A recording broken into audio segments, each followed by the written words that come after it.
Welcome to another episode of the Sipping and Tripping podcast, where we connect with amazing people. Today's conversation is about fatherhood, faith, masculinity, and healing. I am your host, Desmond Black, and today we got two independent, strong Black men that are devoted fathers. We got Mr. Chef Dennis, host of From the Battle to the Glory podcast, and Mr. Rodney Glover, host of Dad Mentality podcast. How y'all doing today, and how was y'all week so far? Man, I'm doing great. What about you, Chef? I'm on fire right now. Fire. Let's go, man. That's good. It's good. It's always good when we high spirited, And as you guys know, on my platform, I like to conversate, educate, and entertain. And today, I just want us to be able to speak from the heart. I want to have a raw, honest, and powerful conversation. And like I said, we spoke prior to me going live, and it's a lot of positive energy in the room right now, and I just want to keep that up and encourage everybody, and just hopefully we deliver a message that everybody can resonate with. All right. So without further ado, let's get into it a little bit. Let's talk about fatherhood a little bit. Let's talk about growing up without a blueprint and healing our families with intentional love. Now, when I say that, what comes to y'all's mind? Well, for me, I definitely, I had somewhat of a blueprint, but my father died when I was 11 years old, and when I had my first son, when he turned 11, I sat there and told him when on it was kind of a deep conversation at the time, but it was the truth. I was like, I just want to let you know at this point, I'm winging it, bro. So if I'm not perfect, forgive me. You know what I'm Right. saying? But all I can tell you I'm gonna do from this point on is do my best, and I promised I'll do that. You know what I'm saying? Mm. But this point on, I did not have a father. You know what I'm saying? I did not have that role figure. Unfortunately, when my dad died, I thought he was just a glorified chauffeur. I didn't realize how much he did for me. I mean, he picked me up from school, he took me to my games and stuff like that, and I was like, yeah, he's cool. You know Right. what I'm saying? But I didn't realize how important it was until I became an adult, and until I had my own child. And when Right. he did die, I was so naive. I actually thought he was coming back. I didn't realize that death was forever when he first died. You know what I'm saying? And I actually started changing and doing things that I know he liked. Like I started playing football because my dad liked football. And I was like, Right. well, if I start playing football, then he's going to come see me play. You know what I'm saying? If I become good, I became good. I was all Metro. I was I was the captain of my football team. I was leading tackler, leading sacks. You know what I'm saying? And I was like, yeah, he's going to come to my game and see me. And unfortunately, we all know that didn't happen. But it took me until I was almost 18 years old to realize that my dad was not coming back. So, Mm. you know, That's tough. What about yeah. you, Chef? Talk about how growing up without a blueprint to healing our families with intentional love. Unless you feel like you grew up with a blueprint, I mean. I really, Rodney he about to get at me, but yeah, I did. I had a good supporting cast. My grandmother, my father, and my mom's too. You know, but I look at life a little different now. So, but as a child, I was always getting to stuff. And so when I look back over my life, what I mean, my dad he worked hard. I seen how he provide. He didn't spend a lot of time, in the house because he was always working. But he did show love. And I think the biggest part is that him just putting me in church, and we either play the drums, the organ. So, it was a family base for me. And so I had a good blueprint, the relationship with God. And after that, I took a little turn. And, my parents, they kept me like, well, I would say my parents, my father, when I moved with my father, he kept me, from doing certain things. So, was no friends coming over the house. It was just everything was family. So, if I spent the night, it was somebody in the family. It wasn't no friends, nobody calling the house says Dennis coming out to play. None of that. It was strictly like church and going over family house and stuff like that. So, now when I look at life as a parent, I was real adamant about being in my children's life, my daughter's life. When they was doing stuff, I was active, present. When I mean active and present, like when they did anything, I was always there. Like I took off work and I was like, you know what, I'm gonna be there. So it was ballet, it was tap, I'm there. My daughter was going to see me there. So whatever it was, basketball, she's going to see me there. So I was so into everything. Volleyball, she did volleyball, basketball, cheerleader. I was there. I was sitting always on the sideline supporting. Hey, let's go. Real active, real hype. That's this type of person I was, growing up hyper. I was hyper. And so I was real active with my kids. Like just always being there for them, you know what I'm saying? And at the end of the day, man, that I feel like if I'm gonna give somebody a blueprint, I'm going to tell them to be active and present. What does that mean? Being active and present, not just a provider. When they're doing something, you always there. You wanted their greatest supporter because we need that. That's that battery in their back that they need. So, I tell fathers to be active and present. Don't just think about just finance and doing those things. You got to be there, sitting there, having dinner with them, having conversations with them, whether it's a male or female, having those serious conversations. So when they get out in the world and the world can't tell them something different that mommy and daddy has taught them. And we don't like to use this word train, but train them up in the right way, because the world will train you up in the wrong way, tell you what's good and what's bad. And it's not really the idea of what it's supposed to be for that child or that individual. And so when you say blueprint, that's what I would tell them, man. A father, a brother, is be active and present, present of showing love, encouraging, even those tough conversations, having those tough conversations that dads don't want to have with their daughters. And so, that would be my blueprint for most men. So I'm glad you said that, right? Because for me, I think as fathers, right, it's not about being perfect. It's about being present, as you just alluded to, right? It's about being present, not perfect, because we all gonna have our bumps and bruises. We all gonna go through trials and tribulations. It's just a way of life. Now, as far as a blueprint, I didn't grow up with a blueprint. My father was off and on drug addict. He was in and out of our lives. Uh, I stayed with him during the summertime. Stayed with our mother during the school year. And so when he was sober, he was present when I was living with him, right? Like it's a lot of things that at the time I didn't want to listen to, but I took heed to as I got older. And I think that goes for all of us, right? Once we reach adulthood. And as far as our mother, for the most part, my childhood, she worked two jobs, so she wasn't present, right? And without her presence, I can't say she gave me a blueprint, right? So me and Jarvis, we basically ran amok. We basically did our own thing, and we took advantage of whoever was watching us, right? I remember when we lived in Delaware, it was a woman that was wheelchair bound, and we knew she couldn't get up and chase us around and stuff. So if she said, "Don't do this," we did it anyways. She said, "Don't go outside," we went outside anyways. So in hindsight, it was a wrong thought process and it was fucked up. But that's what happened, And then anybody else, like as far as like in Delaware and stuff, they was either family or they felt like family, and they didn't really care. They thought that kind of stuff and that behavior was funny. So growing up, I didn't have a blueprint, right?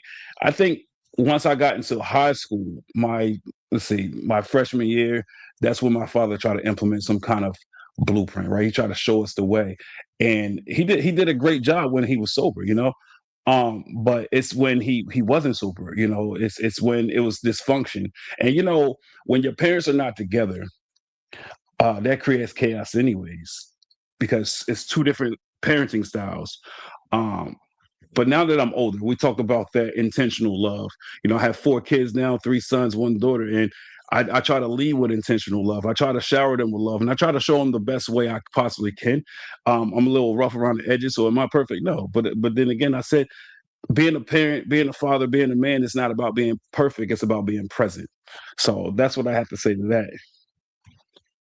Um, any other thoughts on that? No, I mean, I definitely agree with both of y'all. It's definitely about being present, because Right. perfection is the word I'm gonna use. Like, for instance, my son now is 25 years old, and he tells me now I'm getting the things you were telling me when I was a teenager. Mm, Now I'm starting to understand and process when the things that you were telling me, because at 16 I thought you were just being and I'll just be blunt. My son said I just thought you were just being an asshole. You know right. what I'm saying? But in reality, now that I am in my adult years, and this happened to me for me too, with a lot of the things that you're being taught when you're young. When you're being taught when you're being young, you think your parents are being mean. Hmm.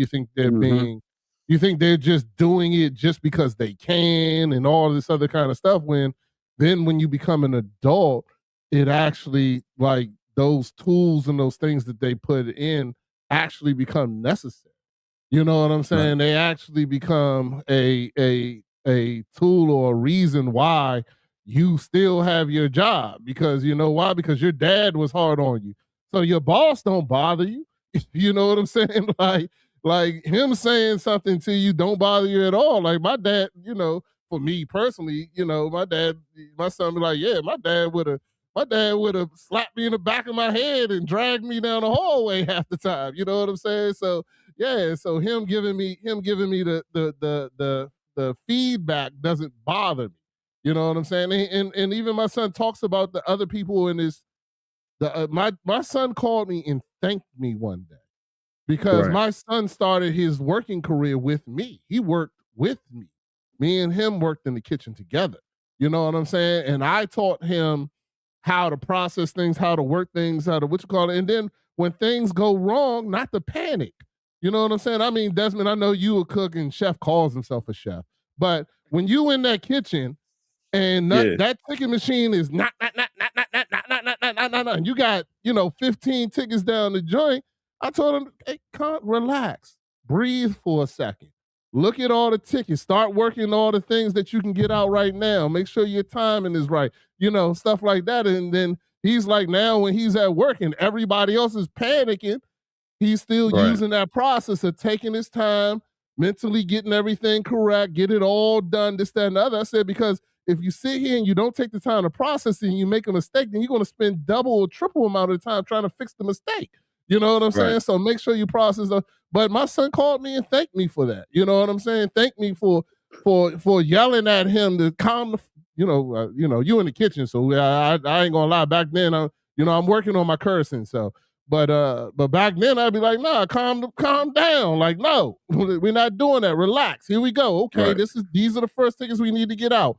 Do this, do that, blah, blah, blah. And we did it like that. I was never in the kitchen crying, or panic. I've seen people melt down, son. Oh You yeah. know what I'm saying? I seen that Like, a lot. Yeah. yeah. So, I was just like, nah, I never melted down. It didn't matter how many tickets was there. I was still moving. I was moving fast and making sure that I got stuff correct, so I didn't have to do it again. Because the biggest Right. problem is when you got to do something again, that can totally screw you up. You know what I'm saying? Good So time. so that was, the biggest thing. And my son called me and thanked me for that. You know what I'm saying? So yeah, it's just about being as present and being the best as you can. And a lot of times you're teaching them lessons for later, not for today. So Absolutely. One thing I used to say growing up was, when people talk about their parents and what a perfect parent looks like, right? I used to often tell people, like, as long as you have a parent that's still trying, right? They're a good parent. As long right. as they're trying to do things to the best of their ability, to me, that's a great parent, because they didn't give up on themselves or you. You know what I'm saying? I And agree. as long as you do your best, it's the only thing we can ask for. You know what I'm saying? So, hey, I my dad has a lot of faults, but I say he was a great dad because when he was there, when he was coherent and he was active, like I mean, he was very active, and he taught me a lot of things that as an adult now I'm looking at it like, damn, okay, that's a perfect role model in that moment for me to emulate him and instill certain things in my kids. Yeah. You know, same thing with my mother. She got her faults. Yeah. I also told my child, yeah, keep the good, get rid of the bad. Yeah. Shout out to Allison. I see you. Hello, Allison. Trying to get them to understand in the moment isn't always the easiest thing. We'll understand eventually, though. True that. I mean, that's for anybody. You know, Jeff, you okay over there, man? You look like you in the corner or something. You good? I'm listening to you, brothers. Oh, my bad. I know we talking about the kitchen, and you may not have that much experience in that. I got you. He used to run in the show too, so he's sitting back like, oh, should I get in? He playing double dutch right now. That's what that is. Yeah. He looked like he a little frustrated. It's all right though, man. I'm far from frustrated. When it's time for me to chime in, ding, he gonna hit the bell. So don't worry, I got you. Okay. Well, that brings me to my next question. You know, for both of y'all. Hold on, let's see what the comments say. Trinity hits. My parents are the best in my eyes. I know they are. They definitely love. And as long as they're still in your corner doing what they need to do, they should be. You know, they should be the best. So let me ask y'all this: what is the biggest myth that society has on Black fathers that we're tired of? The biggest myth that society put on Black fathers that we're sick and tired of. Chef, you want to go first? You've been quiet, bro. Yeah, you go first. Y'all don't want me to answer that. Yeah, I do. Ask the question, man.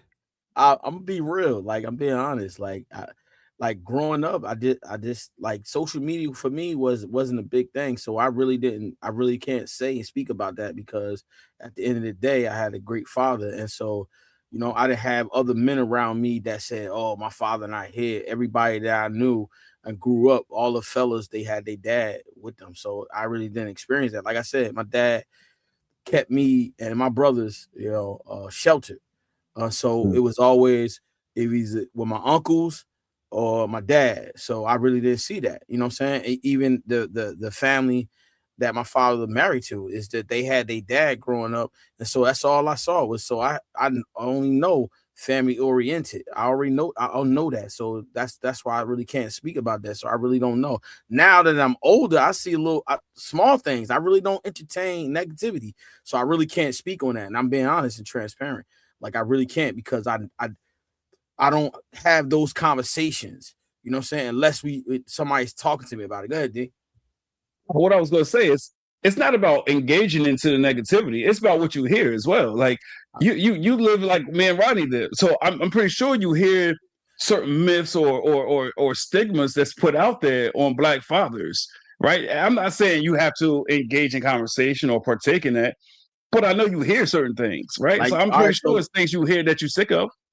You tell me, and then if I heard it, I was like, "Oh, yeah, I did." All right, well, I'll talk about it then. I'm sorry. I started my whole podcast on the premise of this, and that is the premise that there are no good men and there are no good dads.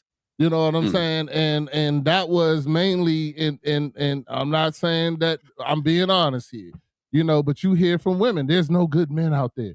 You hear there's no good dads out here. There's no good things like that. And I was sitting there, I was like, well, who are you looking for? Like, you know what I'm saying? Like, who are you looking for? Because they're out there. You know what I'm saying? In my child's school, when they start the school year, the dads do that. All the dads come out to do that little like tunnel thing. It's like some kind of tunnel. All of them stand out and the kids run through the tunnel and they cheer them as school starts. There's 300 dads out there. You know what I'm saying? And I was like, yo, so like I can take you to places where we at. I don't know where you're going. You know what I'm saying? Right. And I don't know what you're doing. And I don't know what kind of person that you are. And then I asked the question to them. I was like, well, how come you attract these men? Because they're out there. The men that don't do these things that you're saying that they don't do, that they're not good men, that they're not this. How come you find all of them? Right. That's my question. Like, because I can find men that are good men, that are good fathers. I know plenty of them. You know what I'm saying? Now, my question to you is, how come you find all the men that aren't? What are you doing that makes that happen? And a lot of people don't want to have that said to them. And but I say that same thing to men who say that there's no good women out here. I say the same thing to them. You know what I'm saying? Like, well, what are you doing that you attract only these women? You know what I'm saying? Because apparently they out there, because there's plenty of married, happy people in this world. You know what I'm saying? But why do you only attract these type of people?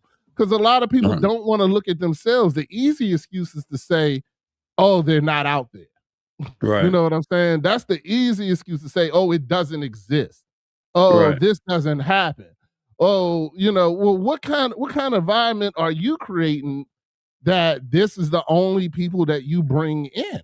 You know what I'm saying? Yeah, but the thing about it, and people hate it, and I say this for both men and women, so I'm not targeting one of either out. You know what I'm saying? I'm targeting the person that says it.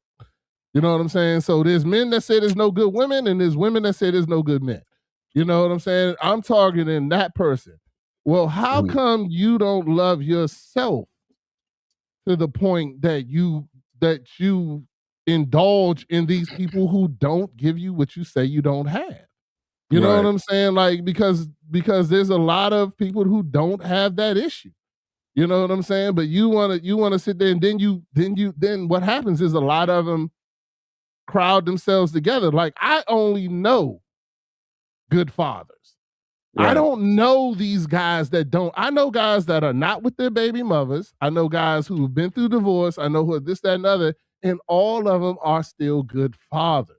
You know what I'm saying? It don't matter if they're not with her. It don't matter if it's this. It don't matter if it's that. They are still good fathers. So, my thing is this: you didn't just find out that this man was not good 3 years in. You knew it from the beginning. You just ignored the what you call it. Why are you ignoring it? Why are you taking these things? Like, you got to take some accountability for the people you involve in bringing your life. So that's how I feel about it. If that answers your question. No, yeah. I just want to piggyback off that for a little bit, man. Like, I was actually talking to my therapist about it. I don't know how we got into the conversation, but I'm tired of women saying that it ain't no good men out there, because we out here, right? We just not looking for you. That's what it is. Because you set your bar too high. You set these unrealistic expectations for yourself, and so therefore you attract the wrong type of man. So the perception, the image that a lot of women have in their head of what a good man is, they looking for a perfect man. They looking for things that's not even in this universe, right? So we out here, we just not looking in your direction, because you're setting the bar way too high and it's unrealistic, right? So I just want to piggyback off of that. And then I know Mr. Adam Wilson, he said, if you're toxic, you attract toxic, right? Like, exactly. Okay, I somewhat agree with that. Not necessarily. I mean, because I've dealt with a lot of toxic women, and I'm far from toxic. So okay, we'll agree to disagree on that. We'll agree to disagree on that, but let's go back. Now that's no, I gotta correct you on that, man. You can cook. Let's go, Chef. This ain't got nothing to do because you my brother. No. Yeah. That is absolutely right. Only listen, positive plus a positive equals a positive. Negative plus a negative equals a negative. I don't care how you want to fix it up. I don't care how you want to dress it up. If you're a negative person, you're going to attract negativity, period. Because your mindset is just, everything is going to bother you. You irritable, you aggravated. If small things aggravate you. So but now, that makes you toxic. No, yes, it does, because guess what? You can't get out of your own feelings, your own emotions, and so you react on your emotions based on how you feeling right there at that moment. You feeling like that. Hey, hold on, but check this out though. Watch this. Just think about. Watch this. This is a fact. What they say about when people drink, the truth come out, and so guess what? If you that type of person that get upset. And some women like that. They like, oh, I like that. Oh, he rough. I like it like that. So guess what? That's on the interview. And so you portraying that and they attracted to that. So guess what? It's not about what you talking about when you calm. Let's talk about the inner you. The inner you, if that's you, it's going to attract the negativity. It's going to attract the toxicity in you, because guess what? They like that. And women are like that. They like that stuff. Let's not get it twisted. They really do. And so guess what? The real you gonna come out. You be like, yeah, who is? You gonna come out like a monster. And they like, oh, I like it when you talk like that. Come on, let's keep it real, fellas. Let's keep it real. Go ahead, Rodney. Come on, chime on in. No, I'm not disagreeing with you, but here's the thing I'm gonna say. I'm gonna say that we all have toxicity. We all have it. There's not one person on this earth that doesn't have toxic attributes or traits or things that they are attracted to that are toxic. You know what I'm saying? Everybody has it. It's something different in a certain way. Now it's about whether that controls your life or not. It's about whether or not that is something. Some people, because of your toxicity, sometimes your toxicity controls you.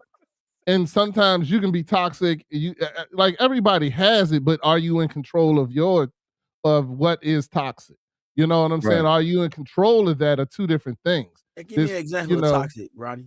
Give me an example of toxic, bro. What do you mean? Like, I mean, I'm toxic. I mean, I can only talk for myself. All right. So what about you that's toxic? Can you give me an example? I run to the smoke. I run to it. When somebody got a problem, something's issue, I'm here. Like, I could easily choose to say, nah, I don't have to indulge or whatever the case may be. Nah, I have a problem. It is a for real problem for me. Okay. I cannot address something when somebody addresses me. I can't just walk away. I know I need to walk away. I be trying to walk away. Like, I be like, okay, you know what? I'm not even going to do it. Blah, blah, blah, this, that, and the other. But somehow I just I'll start walking away and then come right back. You know what I'm saying? Like, and I'm ready for that smoke. And it's no reason. It's no need. It's not even a good thing. You know what I'm saying? It's not. But it's my weakness. You know what I'm saying? That's not toxicity. That's not toxic. No, wait, that is toxic. That is toxic. Okay. Because guess what? Hold up. I'm going to change it up. And you say it's toxic. It's not toxic. You just want to be combative. That's what you want to do. You got to rebuttal. You got to rebuttal on something that you just said it. You could turn away, but you be like, you know what? Nah, I'm going to entertain that. But that comes with, look. But he said every situation, that's toxic. Huh? He didn't say every situation. He said he gonna turn around. It's every situation, bro. It's everything for me. It's everything. I always say, and I admit it, and I work. I try to work on it, but it's the same reason why I like when people come at me. I'm good. Like, I get excited. There's a reason why Malik Bey is still in all my comments. You know what I'm saying? Because he knows I'm going to run to the smoke. He knows when he put his comment in there, I'm looking. I got something to say. You know what I'm saying? And certain people, that is a flaw, and people can use that flaw against me. It is a flaw, bro. It ain't it's a toxic flaw, because and people do use it against me because they know I'm going to respond.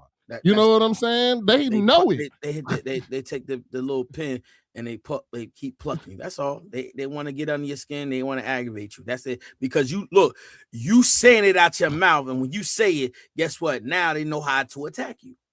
But if you don't say that, how can they attack you? How can you say I'm gonna run to the smoke? You letting people know, hey, I'm ready. I want that smoke, instead of being quiet and saying, you know what? All right, okay, being humble. That's the problem with running to the smoke, bro. Yeah, I know. You don't see it, right? And the whole essence of what you're saying is you're gonna get what you're looking for. You're gonna get what you're looking for. No, I look for it. I know. Even I gotta get it.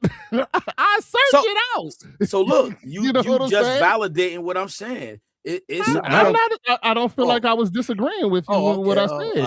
I said you're absolutely right. Yeah. But the thing about it is, I'll go in search for. You asked me this question, right? Am I tripping, Desmond? Didn't he ask me how I was toxic, and then I said, you gave him an example, and then he disagreed initially. He said that's not toxic.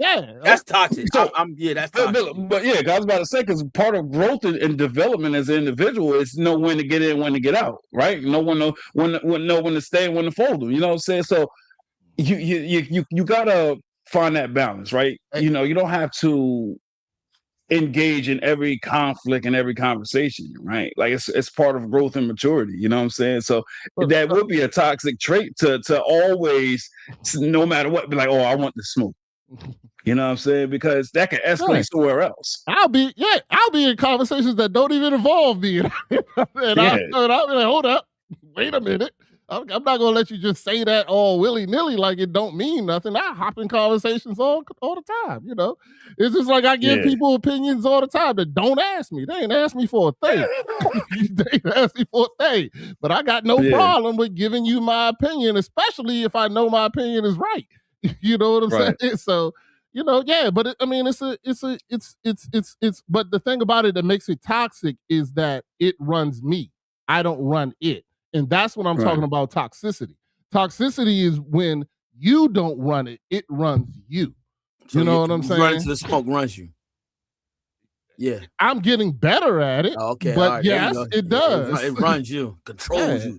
Huh? Rodney, what you want to do? What you talking about? You be like, yo, all right, what you want? Oh, okay, I got something for you. It'll snatch me right on up. Snatch me right on up. I'll be trying my best, and then next thing you know, I'll just be like, hold on. Hey, let me just say one thing real quick. You know what I'm saying? Like, hold on, let me just say, and I hop on in it. It's the whole reason why I joined your show. Right. Wow.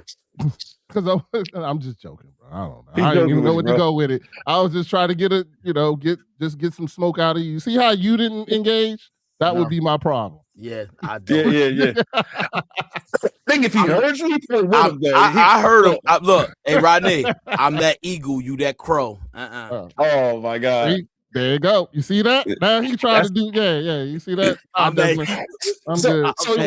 So to answer the question I had put out there before, like one of the biggest myth about society that society says about black men is I think somebody else said it earlier in the comments, but about how black fathers are not present in their kids' lives, right? And like Rodney said earlier, like everybody he knows are active fathers, right? Like everybody that I know are active fathers, because you know one thing about humanity and people is we tend to flock around like-minded people, right? It's like what Chef said last year on the podcast about tax bracket. You don't see rich people hanging out with poor people. You know, it's just a difference. We can't relate. So when we're good fathers, when we're active fathers, we can't relate to somebody that's I can't hang out with a person that is not a good father. I can't. I wouldn't. Yes. Exactly. Me too. So this is the thing. The people that say that are either not a parent themselves, or they're bad parents and they hang out with bad parents and they don't see the good parents because you know it don't fit in the mold. It don't fit in their circle. Right. But it's a lot of black men that's there for their kids. You know, it's a lot of black men that wants to be there for their kids, but their baby moms just won't allow it. Yeah. Or they cop callers, or the moment they don't get their way. That was the next thing I was going to say, Desmond, is that, or you're the reason why they're not there. You know what I'm saying? You're the reason why. The person that's saying, oh, there's no good fathers out there, is typically the reason why that person is not involved in their life. Whether it be, like you said, cop car. I had a boy that his ex-wife set him completely up. Told him to come to the house to go see his son. He hadn't seen his son in months. And was like, yeah, you want to come see your son? Yeah, come to the apartment on Tuesday, blah, blah, blah. He walk in the apartment. She's like, oh, the door's open. Go ahead in. He goes in, and she called the cops and told him that he broke in and got a restraining order. And then he couldn't see his son. And then when they went to court, he lost the case. You know what I'm saying? Like there's women, and there's men who do things too. But this is the story I got. So I don't want nobody in my DMs talking about men do this too. Please, I'm gonna let you know right now, young lady, whoever is going to send that to me, that I'm not saying that men don't do it also. I'm saying I'm giving my story. There you go. Thank you. I'm trying to stop the smoke already. There you go. It takes two to tangle. So at not the end true. Of the day, it does. You know. But let's look at it this way. You know, it take two to tango, but let's look at it this way, Chef. Like, you know, it's like let's go to the hood. You know, people that's drug dealers that be in the streets like that.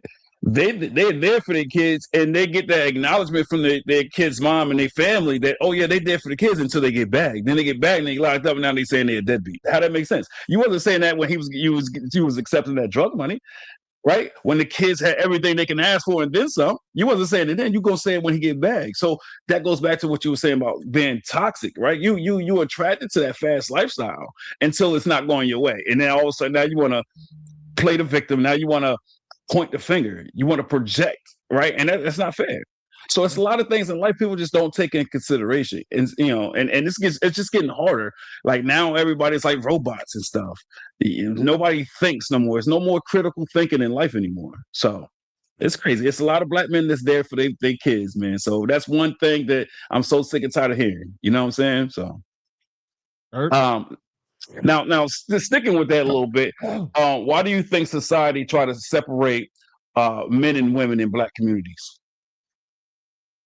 Men. Huh?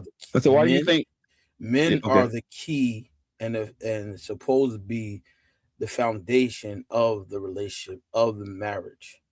Rodney said earlier, when you think about Adam and Eve, and I'm not even gonna get biblical right now because we didn't touch on the faith thing, but when you think about it, persuasion came through the woman first, and so God gave Adam the order to do certain things and how to do it. And so when you look at that, that's the man is the foundation. The man is supposed to hold the structure, the standard of how it's supposed to be, and do it well according to what God has called them to do. And that's not just an opinion. That's if you got a strong man, you're going to have a strong family that they're going to stick together. They're going to be loyal. They're going to respect, because the father is going to teach respect. He's going to honor the wife, honor the mother, and he's going to teach respect. Everybody's going to have a respectful mindset, a loving mindset, a humble mindset. Doesn't mean that the children are going to act up and the father's not going to chastise them. Yes, but in a way that's according to how it's supposed to be for that household. And I think discipline is about love. You have to be able to discipline your children in love. And then you could just think about this too also, is that when your children grow up and they see mommy and dad, that's all they know. If they see daddy loving on mommy, then they know what love looks like. Then they know what respect looks like. And so when the children grow up and they see daddy standing with utmost respect and respecting mommy, guess what? They grow up like that. They grow up what they see. They grow up and they begin to speak like that. And so when they see that, that's how they're going to grow up. And I think that's the most important thing. It's not about saying that women are not most important. God said that a woman is helpmeet. And when they come together, they become one. But not only they become one, they become a team. A team of two is better than one. And so when they come a team and they stuck together as one, they strong. They have a unit that's strong. So the kids don't go to mom and say, well, daddy said this. No, what did daddy say? Strong. You know what I'm saying? So the man, he holds the standard, and the standard of love and respect and honor. They honoring mommy. And they go and talk about things. Do they have arguments? Do they have disagreements? Yes. But they do it in a way where the kids won't look and say, that's how love is? Oh, that's showing love. You're clouding their judgment, right? But I just want to chime in real quick. What you said before, like it takes two, right? Same thing. The mother got to respect the man as well. It ain't no such thing as just the man just respecting the woman and the woman disrespecting the man, and you just no. A man don't deserve that abuse either. Oh, no. That's Tracy. Tracy does that all the time. I love Tracy's comments. I know, right? Hilarious. What's up, Trace? Usually she say your kids are still at daycare. Come pick them up. CPS has been called. Yeah, she's funny. So that's why I'm also a big advocate for, like, even if the relationship don't work out and you're not together no more, whenever you're around the kids, you're still supposed to come together as if y'all were together. You know what I'm saying? You have to still be a team. You got to be one unit. You got to be cohesive. You got to be on one accord, because otherwise you're just creating disarray and confusion within your child. And they're not going to grow up knowing what love is. And when you grow up not knowing what love is, you can't give the proper love. Hey, Rod, I said Rodney. No, D. Yo, you just said something that was tough right now. I'm about to show you what I mean. Just think about this, parents and everybody that's listening. The children, when they grow up, they love mommy and daddy equal.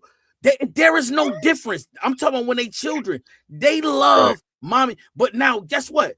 When they are separated, guess what? It's like you pulling apart that love. They love daddy. Where's daddy?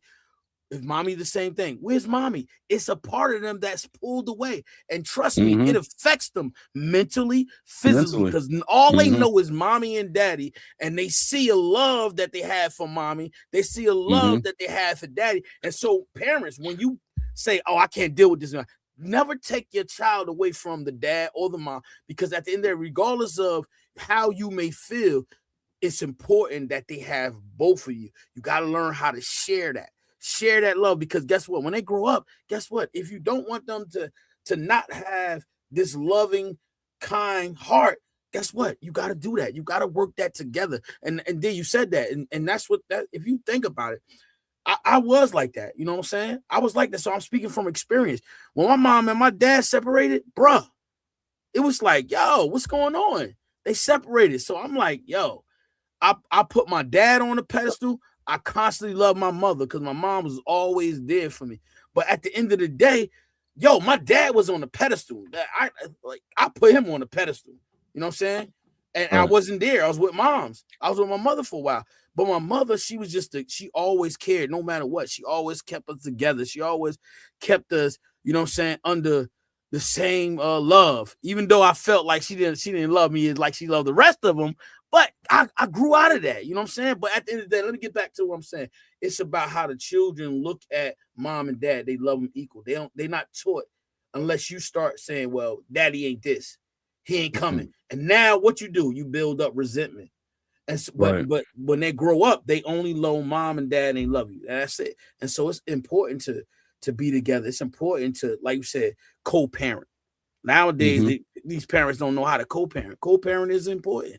You can go on with your life and enjoy your life, co-parent. Like, look, okay, you have this month or this for the whole summer. All right, see you later.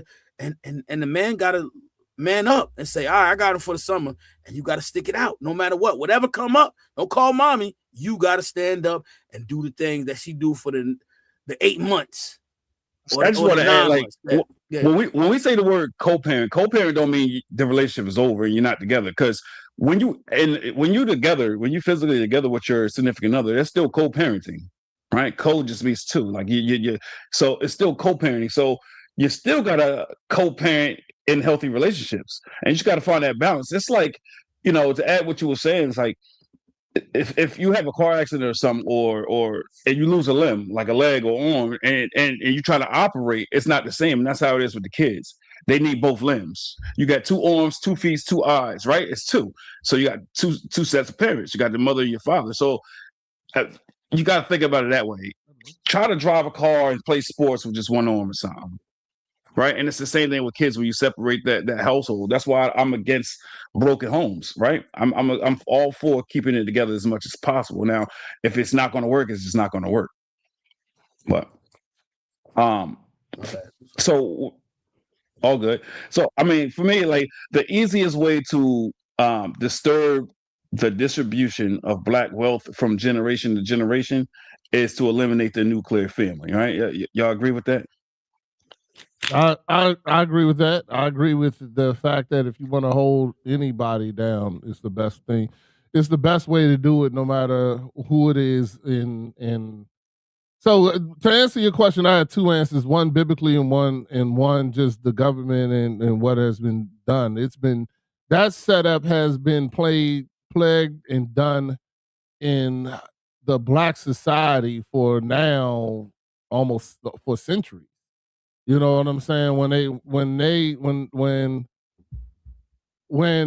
we were slaves. They separated families, husbands, wives, kids from each other. Now, now the government then in the 70s implemented welfare, and only in the black, in the black area they did that, where they separated, where they started telling women that they can be strong and you don't need a man, and you can't have a man in your house, and the government will take care of you. You know what I'm saying? That was taught in our society, and has been doing exactly what they wanted it to do. And that is destroy us for generations, not just destroy us for right now. It was to destroy us for generations, and it did right. And I believe that the biggest thing that the devil wants to do is separate families, is separate husbands and wives. The biggest thing that the devil wants to do is for us to convince each other that we're enemies and we're not playing and we're not on the same team. I have to remind my wife all the time that we're on the same team, baby. I'm not sitting here trying to tell you this because I'm your enemy, or I want to belittle you in any way, or this, that, and the other. It's the easiest trick that the devil plays, is convincing us that we're enemies. And then once he's done that, we do the rest. Right. We forget that we in this together. Like, we started this whole thing to be in this together, and we forget and somehow make each other enemies, and then the rest we do on our own. That's the easiest trick that the devil does, and I believe that he's very good at it, and he's been doing it for years, just like the government is very good at it, and they've been doing it for years too. So, that's just something that we now have to really fight against, and understand that the system is set up for us to fail. It ain't even about it. It ain't even just us. We got to deal with us and the system. We got to deal with us and the devil. We got to deal with us and it, because that's what they want. What's crazy is, you look at it, they've been telling our black women that they need to be strong, black, independent women, get your education, right? They tell white women, you need to look pretty and learn how to get you a rich man. They tell Asian women to learn how to take care of a man, be successful, and do this kind of stuff, and blah, blah, blah. You know what I'm saying? Like, to be pretty and know how to take care of a man. Their culture is totally different. But our culture is the only one that they're telling, no, you got to be independent. You got to be strong. You got to be this. You got to be that, and get your education, because you don't need a man. You can do everything he can do, and you can do it better. We're the only culture that they're telling that. Indian women, no. Black Asian women, no. White women, no. That's the only culture, and that's the whole thing. It's been set up that way. So we as a culture have to realize that, and also understand that it's not true. You know what I'm saying? That is not true. So and I'm glad you said that, because it's like, again, to add to what you said was, the black community, we at war with ourselves. So it's hard. It's not just the government. It's ourselves, as you said, right? We put so much limitations on ourselves, or expectations, and it's unrealistic, and it's tough. It's hard to be black sometimes. Black people mistreat black people more than any other race half the damn time. Yeah, because that's what the thing about it is, we just continue what we were always taught. Mothers are telling their daughters, be independent. You don't need no man, because that's what they were taught. They're just telling what they were taught. You know what I'm saying? And they just keep on going. They just keep on going on it, but they don't see that is just another way of control. Well, yeah, I'm glad you said that too, because that's exactly what it is. It's about, the government and stuff controlling the narrative, right? It's the music you listen to. It's like they paint a picture, or the narrative is, if you take the black father out the home, it's like, oh, see, I told you. That's all they're going to amount to. They're never going to do this, right? So it's like, as long as I'm glad you just said, like, the stuff we listen to, things we watch, because we watch that. We get as black people, we entertained by that stuff.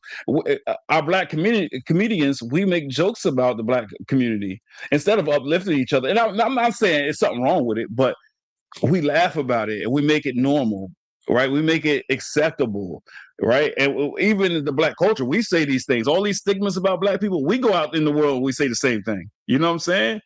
Like a couple of days ago, I told somebody, one of my passions is reading. You know what? And the person was Black. You know what they told me? When Black people start reading, I said, "What the fuck?"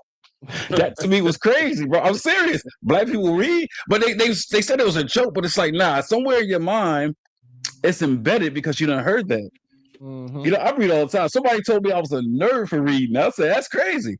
You know what I tell people all the time. What I tell people in that the other people say, if you want to keep something from a Black man, put it in a book.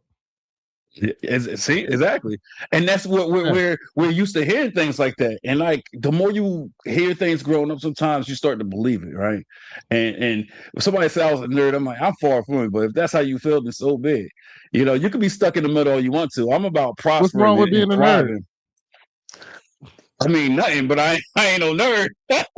Hey, it's. I love you whether you're a nerd or not, bro. But I'm just saying, sometimes as a culture we put stigmatisms on things that don't need a stigmatism. Why is being a nerd a negative thing? To me, it's not. I've changed that in my mind. Now I wish in school I was a nerd. You know what I'm saying? Because that nerd is the one who's doing better. Not to say I'm not doing good in life. I am doing good in life, but you get what I'm saying. Like what's wrong with being a nerd? Like, okay. And to me, sometimes I just feel that way, that I've changed my thought process on when people say stuff like that. Like I ask them, they be like, oh, that guy's a, like, all right. Like I had women say, oh, that man's weak. And I'm like, well, what's wrong with that? Like, what do you mean by weak? Like that man's weakness can be somebody else's strength. I don't understand. So like, why do we put these labels as if something is negative? If a person is sensitive, now he's sassy. Like, you know what? I wish I was more sensitive. You know what I'm saying? I wish I was more, unfortunately I grew up in a time where sensitivity was looked up as a negative thing. If you were sensitive, then you was a bitch, or you was, or this or that. You know what I'm saying? I had a friend that cried on my shoulder when his grandmother died. I still regret the fact that I then refused to be his friend. Oh, that's crazy. Because of that? Yeah. Oh, nah. Because that was my thought process when I was young. I was like, yeah, that Bama weak. You know what I'm saying? Like I can't hang around weak dudes like that. Like he weak. You know what I'm saying? That's what I said. I literally said that and stopped hanging out with him. I still regret it to this day. You know what I'm saying? Yeah. Because I didn't have compassion for him. You know what I'm saying? I'm like, yeah, my dad died when I was 11. I wasn't crying like you. You know what I'm saying? You cried like a little. That's what I was thinking to myself. And he was literally crying on me, and I was disgusted. Oh, man. Like I wanted to throw up because I felt like I thought this was my boy, and I thought you were strong, and like I thought like now you can't even get in a fight with me, because not in a fight with me, but in the same fight together. Like I don't even want you to have my back no more. But that's how brainwashed I was. Right. You know what I'm saying? That's how brainwashed I was, that this man crying on my shoulder was weakness. And I didn't care that his grandmother died. You know what I'm saying? I was like, I don't care. They're like, you are weak. You cannot hang out with me anymore. You know what I'm saying? See, that's the thing. People in pain speak louder than people in peace. Okay. You let that marinate real quick, right? People in pain speak louder than people in peace. Because people that's living a peaceful life, serenity, calm, everything's good for them, they don't really need to say too much. You know what I'm saying? So people that's hurting, they the ones that want to lash out and have these outbursts and stuff. I agree with you. So that's that. You okay over there, Chef? Yes, I'm listening. So all right. So as fathers, we learn from other fathers. Y'all agree with that? I mean, Chef might think that Nah. You think you learn from other? I knew he was gonna say that. You don't think you learn from other fathers? Nah, because like I said, like when it comes down to fatherhood, my dad was great. My dad was. Isn't that a father? Ain't that a no, fact? Other father than yourself. no. He said other fathers. Other fathers you learn from other fathers. No, I had a great father. I thought he meant other fathers than yourself. Right, other than yourself. Yeah. Like I who? said, Like as a father, do you learn from other fathers? Do you see other fathers like, oh, I like how he did that. I'm about to implement that in my parenting skills or my parenting style. Do you learn from other fathers? Like, I'm gonna take what he's doing and apply it to myself. That's what I'm trying to say. No. No, never. That's crazy. All right, So I'm about to leave. I value no because look. So what I did? No, y'all, Rodney. I'm being serious. Like I'm listening, bro. Oh, I believe you. When it comes down to this, what happens is no, seriously. So I value like Rodney. When I met his family, I could tell that he, loved his family. I can see his love for his family, for his wife, his children. You know what I'm saying? I could see the love. There's nothing. He's going to raise his family and household his way. So when I respect that, that's what I'm going to do. You know what I'm saying? I'm going to respect that. But for as me though, I had a great structure. I had a great father, and I learned from him, and from him I became what's wrong. You just contradict yourself. You just said my dad. He's a father though. That's what Rodney was trying to say. He's a father. I said, do you learn from other fathers? So if you learn from your father certain things in life and how to be a good parent, then the answer is other men that father. Are you talking about that, D? Are you talking about other men that are fathers? Any father other than you? Any father other than you? I learned from my father. Yeah, I learned from my father. That's it. Okay. Yeah. So it's no other fathers that you've seen something and you said, I like that. I mean, how they love their kids, that's about it. Like that's it. Like, you know what I mean? So let's get away from minimizing and just say yes to it. If you say, well, I love the way they love when they kids, like, yes, accept it. Look, accept it. Here's I say, my best friend, his name Emmanuel Green, right? I love the way he loved his girls and his sons. You feel me? Like his passion for loving on his kids. He was doing everything, and he going to go to war for them. So you know what I'm saying? Like the way he do things is the way he do things. Because then if I looked at his life and I said, I ain't doing that, it's like I'll be like being judgmental. That's how he want to structure his home, and I respect that. So that's what I'm saying. Like that's just me. Everybody different. Everybody, like I can't be Rodney. I can't be you. I'm talking about me. You know what I'm saying? I can't say nothing for somebody else. This is just me. Like I got friends that got daughters. Like they don't want to have. Watch this. They don't want to have those talks with their daughters. I didn't. I could talk to my daughters about anything. Period. Or how you feeling? I'd be like, yo, what's going on? You all right? I know I know it. See, most men don't like to have those conversations with their daughters. I do. I'd be like, all right, hey, you having sex? All right, you gotta use a condom. That's your body. That's your temple. You gotta take. See, my dad. I don't have daughters. I mean, my father didn't have. Well, he got a daughter now because she's older now. But growing up, it was 5 boys in the house. It wasn't. So it was no girls. So I didn't learn that from my dad. It's the relationship that I had with my father. And guess what? It was transparency, but it was always talking. It was those hard talk. My dad didn't talk to me about sex. That's why when I had sex, when I was 20. He ain't tell me, oh, you gotta have a condom. He ain't had that talk with me. But guess what? Because he did not have that talk with me, I refused to not to have that talk with my daughter. I was like, oh, no, I'm not doing that. We gonna have this talk. When she started getting up there, I said, hey, when you feel a little itchy, a little scratchy, tell me. We gonna have this talk. See what I'm saying? We gonna have that talk. I wasn't about to not have that talk with my daughter. I could care less what her mother thought. I said, listen, your dad, I'm gonna be here. Talk to me about anything. Right now, she don't talk to me about certain things. She's nervous. But I said, you could tell me anything. I will never get mad. I want to lead you in the right path. I want to lead you and help you make the best decisions, the wiser choices. You know what I'm saying? So those conversations I wanted to have with. And so when you say, have I looked at other men? Nah, because guess what? I was really focused on being the best father that I could be. Does Imani spoil you? Yes. But guess what? She the only child when it comes down to me and her mother. So guess what? I didn't have that opportunity. So I was giving her something that I didn't get. I got 5 brothers. So guess what? I didn't get everything that the younger ones got. You know what I'm saying? The middle ones. They got everything. I didn't. I had to fend for myself. I had to be the big brother all the time. always in fights. Like, yo, what you say about my brother? I'm fighting. So my view is a little different as a father. And like, that's why it's not to say I'm better than anybody, but my dad did his thing. Now I became a father. When I became a father, my vision was strictly, I wanted her to have God. I wanted her the right man. I didn't want her moving around. So it's like, I wanted those talks. I want that conversation.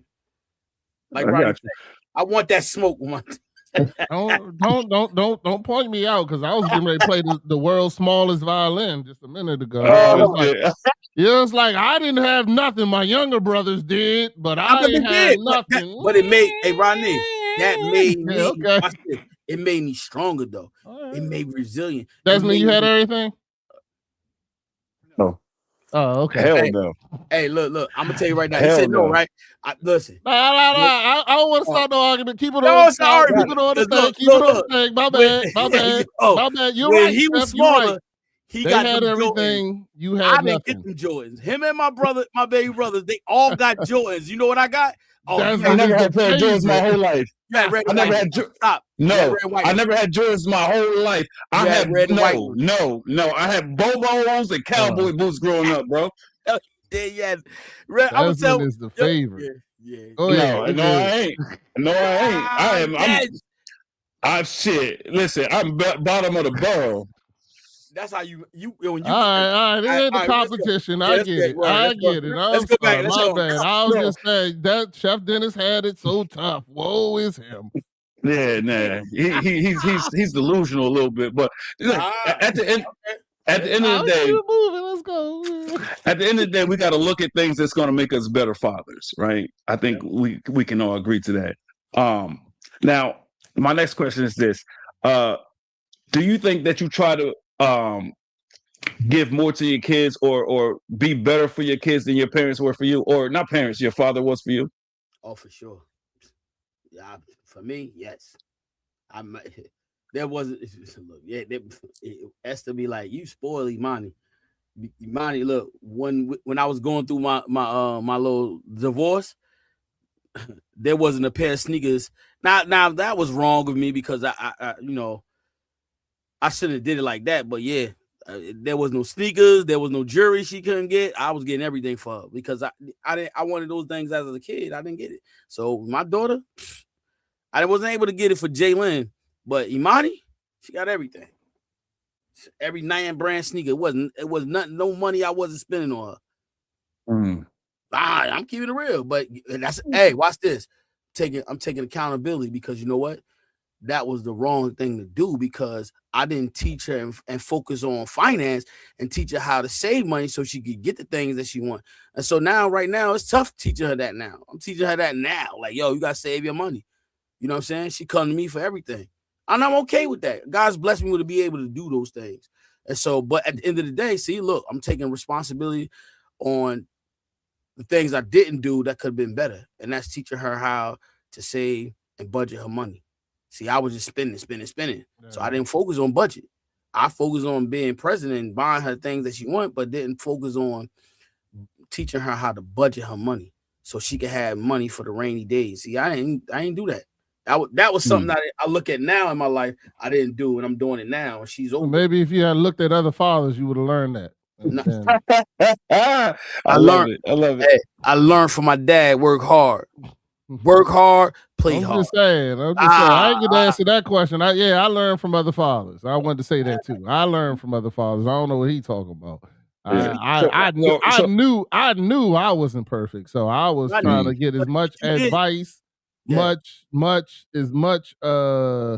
information, as much as I knew that when I needed to talk to them, I asked everybody. I asked 5 different people, how'd you talk to your child about that? What'd you do? You know what I'm saying? Right. To get that information. Now, I'm not saying, and like I do everything else, I take the good and leave the bad. If they give me bad ideas, I leave them right where they at. But if they got a good idea, I'll be like, okay, I like that. I think I'm gonna do something similar to that. I had to learn that for each one of my children, because each one of my children took discipline differently. I couldn't discipline my oldest the same way as my middle child. My daughter was weird. She was weird. Like when you spanked her, it almost like she enjoyed it. I didn't understand it. I was like, yo, like that's weird. You know what I'm Right. saying? She still says it today. She was like, yeah, I had to get dad off of that. You know what I'm saying? Off that spanking, and that's what she did. She like acted like she enjoyed it, so I felt uncomfortable, and then I stopped spanking her. You know what I'm saying? Like, which was a genius move, you know, for her. But I had to figure out other things. So I realized that making her uncomfortable was not, you know, physical discipline wasn't the move. So I had to learn. I had to ask questions. I had to talk to other people. You know what I'm saying? Like, how, you know, what's some other ideas? What's some things that you did in your house? And I learned other ideas. And guess what? I found the right formula. You know what I'm saying? But to go back, what was the question you just asked though? I'm sorry. Well, the Went back question to I that asked was, one. do you try to do better for your kids than your dad was for you? Well, like I said, I didn't have my dad past 11. My brother became my dad, and yes, I definitely did better than that. Well, not to say that my brother was a great pseudo dad when he tried it. Mm, He tried his best, but you know he was going through his own issues at the same right. time. You know what I'm saying? So you know, but now, you know, my brother's an amazing person that I have in my life that helps me and helps me in those situations. So becoming better than my dad, I don't really have that platform to like weigh was I better than him type thing because I didn't really get to finish. You know what I'm saying? So, Right. but you know, I do know that I learned a ton from my mom when during the times that she was in my life, and especially when I became an adult. My mom was an amazing grandmother and Mm, an amazing mom for an adult son. You know what I'm saying? Like when my dad passed, she had her time. My mom had lupus. She had some what you call. She ended up in the hospital for like 2 or 3 years because she basically mm, had like what is it called? Like her body started because the stress from when my father died suddenly. Nobody. It wasn't he went to work and died. It was like gone. You know what I'm saying? right. So that broke her, and my Right. mom took some time. She was in the hospital for some years or so. Like I didn't get back into my mom's care until I was 16, maybe 17. My father died when I was 11. So Right. I was all over the place from those ages of 16 to 17. I mean 11 to 17, I was all over. You know what I'm saying? So but when I did get back with my mom was amazing. But by then she was a different woman. You know what I'm saying? She wasn't drinking. My mom was a woman of God by then. You know what I'm saying? And she was amazing. You know what I'm saying? And she was an amazing mother, amazing grandmother, and things like that. So if I put that against it, I feel like I have a lot of her traits now that she displayed to me then. You know what I'm saying? Right. And I appreciate all of them. You know, my mom was at that time she was so amazing. It would be hard to surpass her in my opinion. So I just Gotcha. do my best to emulate. So that's a perfect segue for what my next question. Being that you lost your father, at an early age, who taught you how to be a man? Trial and error, but mainly my brothers. But my brothers were addicts. Mm, So I didn't because my brothers were addicts, I was not into drugs, like right. smoking drugs. Um, I did go deep into alcohol, but because they were addicts, it really set me to be something other than them. You know what I'm Right. saying? Like I did not want to live that life. You know what I'm saying? At all. I was 40 before I smoked something. You know what I'm Mm, saying? Because I didn't want to smoke anything ever because I saw my brother smoke. He was doing PCP, crack. He was on all of it. You know gotcha. what I'm saying? And I saw that so much, that I would not smoke even a cigarette. So anyway, to make that long story, to make that short, I forgot what I was going. What was the question? Well, So, who taught you how to be a man? oh yeah, it was a lot of trial and error. Believe it or not, I don't know. I can't say nobody specifically taught me. I took a lot of different people. You know what Mm, I'm saying? Like it was different people that taught me. Like I took a little bit from this person, My best friend's father, I took some from him. I took some from my brothers. I took some from my pastor, my youth pastor, who's my pastor now. I took some from a lot of the great men that were in my life at that time. I took a little bit of, I would say I took a little bit of each one of them. Got you. What about you, Chef? Who taught you how to be a man? My dad. Your dad? But like I said earlier, it was family oriented. So I had a couple of men in my life that I looked up to, and they saw greatness in me. It was my dad, my grandfather, my uncle, both my Uncle John and Uncle Ricky. It was always, like I said, holidays, spending time together. All I see, that's all I know is their wives, them together, their kids together. So you know what I'm saying? So that's all I'm saying. It was the same thing, same structure. Husband and wives, the kids in the house. Everybody had a house, so we spent the night over there. So that's what I saw. And I didn't see arguing. Did they argue? Maybe they did. I didn't see it. We went downstairs, playing like kids. So growing up, that's what I saw. So that's what now look at me now. It's my second marriage and my last marriage, but that's what I know. Marriage, God see that's honorable, and so that's what I do. That's why I'm big on talking about marriage. I'm big on talking about relationship. Big on talking about not having sex before marriage. It's a lot of things.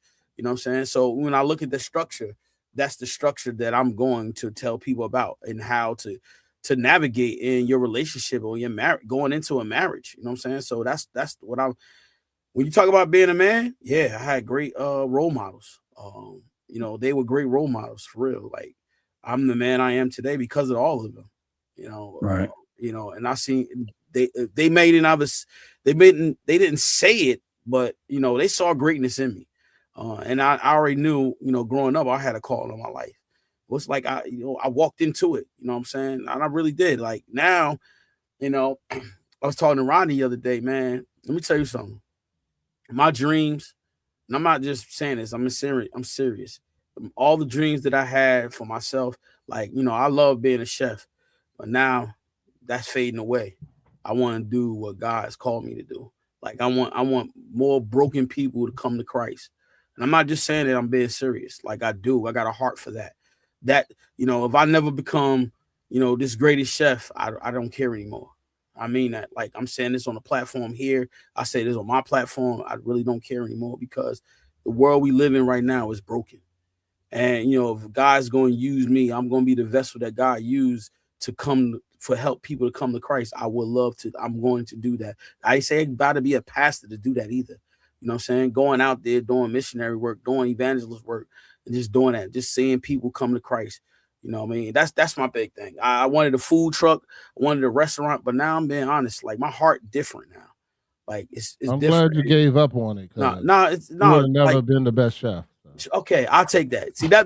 See, I know how God built me for this because I know that comes with the territory. So I go like this. I don't let that bother me. You feel me? I let it go. Yeah. Like, get off me. Get out of here. What you say, D? The devil. Get out of here. Not saying Rodney the devil. I don't let that bother me, man, because, my heart posture is different. I wanted to be different. You know what I'm saying? I still got working to do. I still got how I talk to people, how I communicate. You know what I'm saying? On different levels. We talk about manhood, fatherhood, faith, masculinity, and healing. Come on, that's a whole thing right there in the whole nutshell. You know what I'm saying? My worship is different. You know what I'm saying? How I love my family is different. The ones who want to love on each other, let's love. The ones who don't, okay, I still love you, but I love you from a distance. Right. Because guess what? They're not in that same energy level that I am. And I get it. I'm respecting their space. And so we talk about fatherhood. I'm man, listen. That's what I want to be the better version. Like for real. Like Rodney, that's it. I'm saying this on the platform. I'm gonna say this in the world. When I get out there and start doing these things every day, I could care less how they think of me. Because guess what? I know what's in my heart. I know what God want me to do. And it's gonna be a lot of tears, a lot of suffering, a lot of pain. But guess what? I'm ready to go through it. I'm sitting here last night and today, I'm sitting there watching The Passion of Christ again. I'm like, why Great God, movie. man, I'm saying, why you got me watching this again? He's like, yo, I want you to sit there and watch this. I'm serious. Passion of Christ. Like, I don't want to see that. I'm being honest with you. I don't want to see it, but guess what? I don't It's like something, subtitles. huh? Nothing. I'm messing. Hey, I'm right. I gonna don't. leave you alone, bro. No, I don't. But guess what? I'm compelled to sit there and watch it again. I got it. Right. But you feel me? And I'm being transparent about it because you know what? What it is working on my heart. Like, do you understand the things that he had to go through? Guess what? We gonna have to go through those same things. Not dying on the cross, but we gotta carry our cross every day. We gotta go through stuff as a husband, as a father, as a black man. We gonna have to go through stuff. Guess what? You gotta be strong enough to go through the storm. You got to be strong, resilient. We gonna have a lot of heartaches, a lot of breaking, a lot of it. And guess what? I'm all for it. Sometimes you're gonna be alone. Sometimes you're gonna be in the dark by yourself. God said, I want you there for a reason. There's a purpose. So you gonna think everybody else not there, but he said, I got you. I'm not saying this to saying I'm just preaching. I'm for real. Like that's it's coming out of me.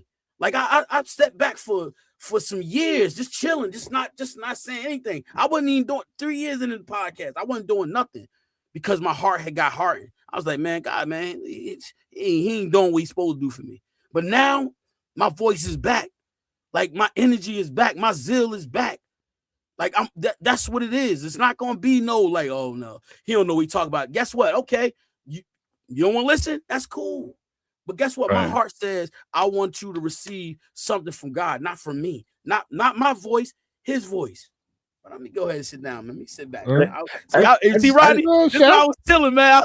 I was in the back. Good. Hey, before I go to the next question, I just want to say this, because I'm all for giving people their flowers and stuff, and giving people their just due and their credit, right? So my friend Jahira right here, right? She's one of the ones that's bringing me to Christ, right? We talked about having Bible study and things of that nature. So she just was in the comments when Chef was talking. She said the reward at the end is worth it. But I have to give her credit. She's one of the ones where when I was broken and I was down and out, she's been my strength at times, So I just want to give her credit and her flowers. So let's talk about the cost of being a provider for a brief second, right? I have a good question, and Chef be long-winded sometimes, so I'm gonna go to you, Rodney. Can you be a leader? Can you be a leader and still put yourself first? I think as a leader, you have to put yourself first, but there's a few things in leadership. Okay, one, because you can't lead unless you take care of yourself. You know what I'm saying? But you got to make sure that you are being exactly what you say you're going to be. You know what I'm saying? Like for me, in learning how I'm still learning how to be the leader, and it took me to really go by myself and destroy everything and rebuild the way God wanted me to build it for me to be the leader that I am now. You know what I'm saying? Because now I'm a leader that I'm not worried about whether or not you agree with me as a follower. Because if God tells me what to do, I'm going to do it. And it don't matter if people understand it. I don't need your understanding. I don't need your agreement. When I quit my job, they thought I was going crazy. You know what I'm saying? Even my job was like, nah, bro, you don't got no other job. I was like, nah, I don't. But I'm stepping out on faith. And they're like, faith? You know what I'm saying? Like, what? And you know what? I'm still in that process of figuring everything out. But guess what? There's not a day that I regret it. You know what I'm saying? There's not a day that I regret it. And God has come through for me. You know what I'm saying? But being a leader, you gotta take care of yourself first. You know what I'm saying? Because now I'm not saying that you neglect your kids or your family to do it, but you have to take care of yourself, because if you don't take care of yourself, then you can't lead. You know what I'm saying? If you're depressed if you're in some type of denial or things like that, then you're not leading. You may think you're leading, but here's the one thing I had to tell my wife. If I'm not leading, that means the devil is. I like that. I like that.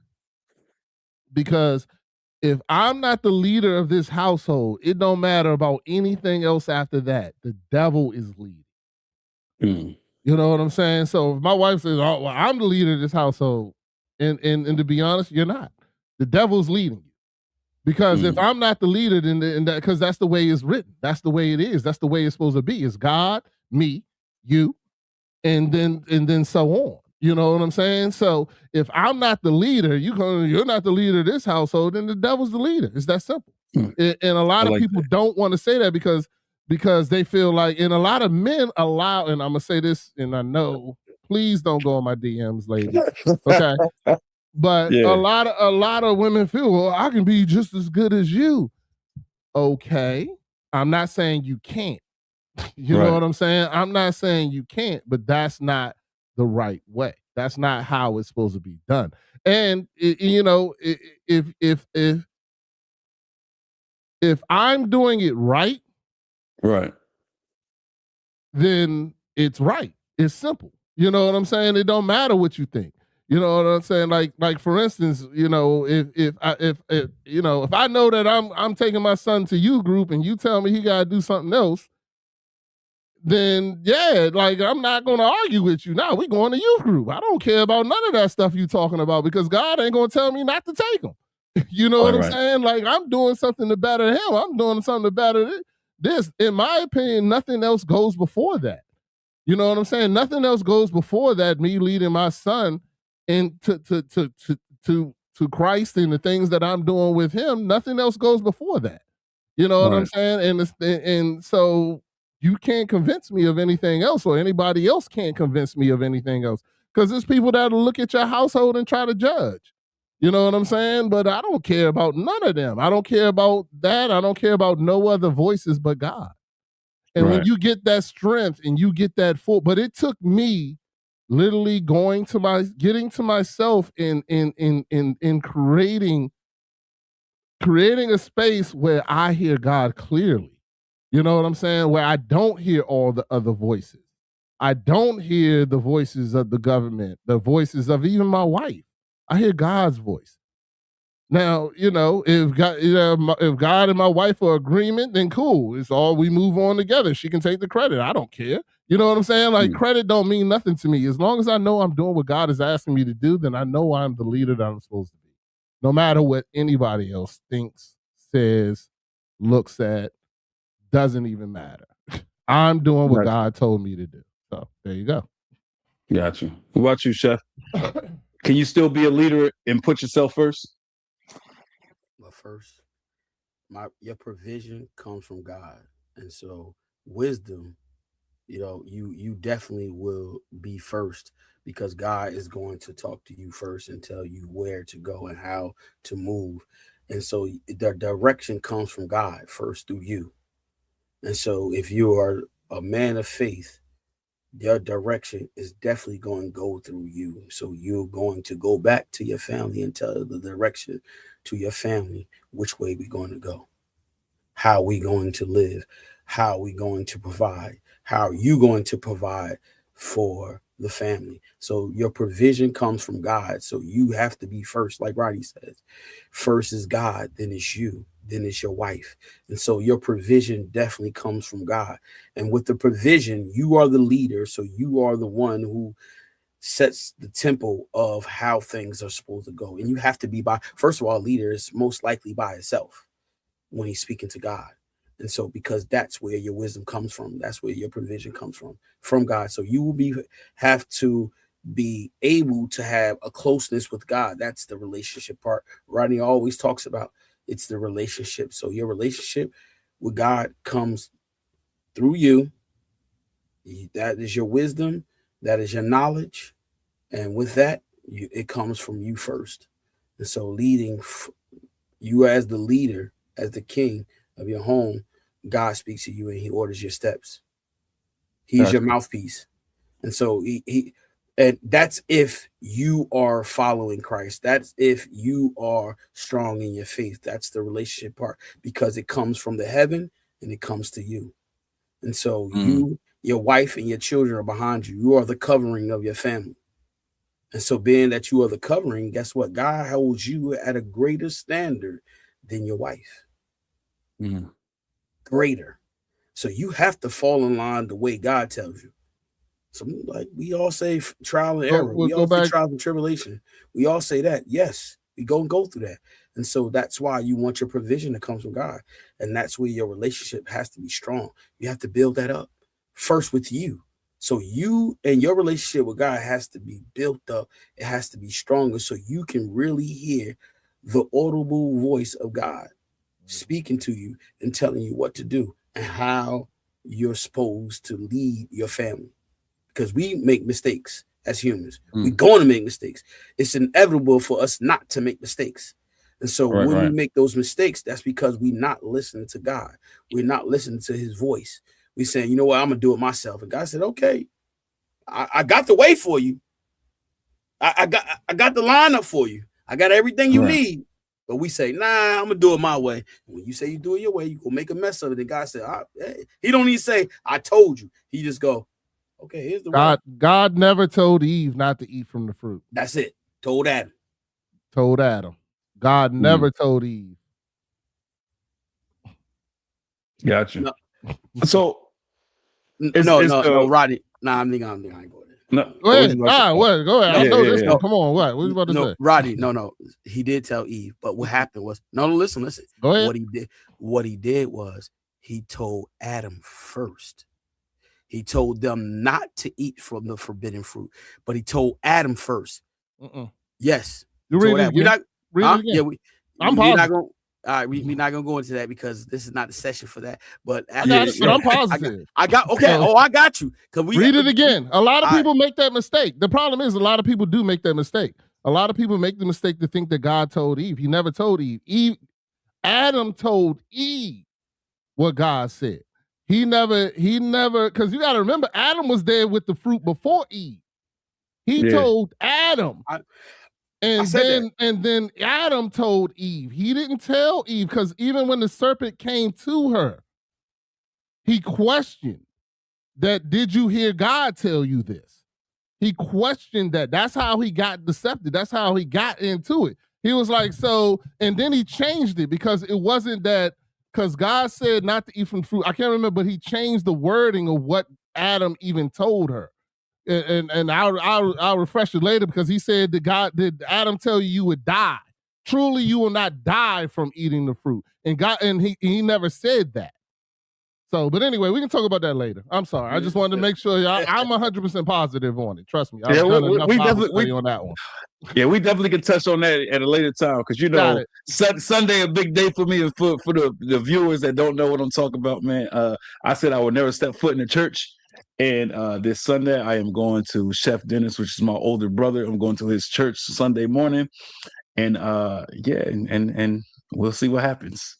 So that's a great things are going to happen. I'm excited for it. A new journey, and it's going to be something different for me. So for the viewers, that's what's happening Sunday morning. You know what I'm saying?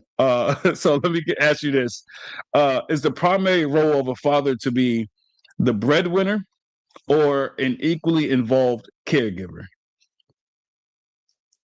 Any one of y'all can jump on that first. I'm sorry. Ask one more time just to make sure. Is the primary role of a father to be the breadwinner or an equally involved caregiver? I would say neither. The primary is to be the leader in your household. And and that's pretty much it. Whether that's a breadwinner, I feel like for everybody it looks different, but one is not equal, less equal. You know what I'm saying? Right. So, for instance, we talk about the whole it's God, the husband, and then it's the wife. That doesn't make the wife less equal. You know what I'm saying? That just gives order. In everything, you need order. If there's no order, then there's confusion. So Right. just because it's given an order doesn't mean that the wife is less equal. You know what I'm saying? Like, for instance, there's God, Jesus, the Holy Spirit. That's the order. Doesn't mean that they're less equal. You know what I'm saying? Doesn't mean that each person has a role, each person has a part. You can't get to God without going through Jesus. The Holy Spirit is the messenger that all of us have in us. So they Right. all play a part. You know what I'm saying? They all play a part, and it doesn't make any one of them less equal. You know, all three of them are necessary. Right. You know what I'm saying? So for me, I believe that, and this is what I believe, and I'm not trying to argue with Chef Dennis, but I believe that the same sacrifice as God, Jesus, the Holy Spirit, is the same sacrifice as the triangle in marriage. Marriage, two people come together in front of God and build a covenant. God is still the top of the triangle.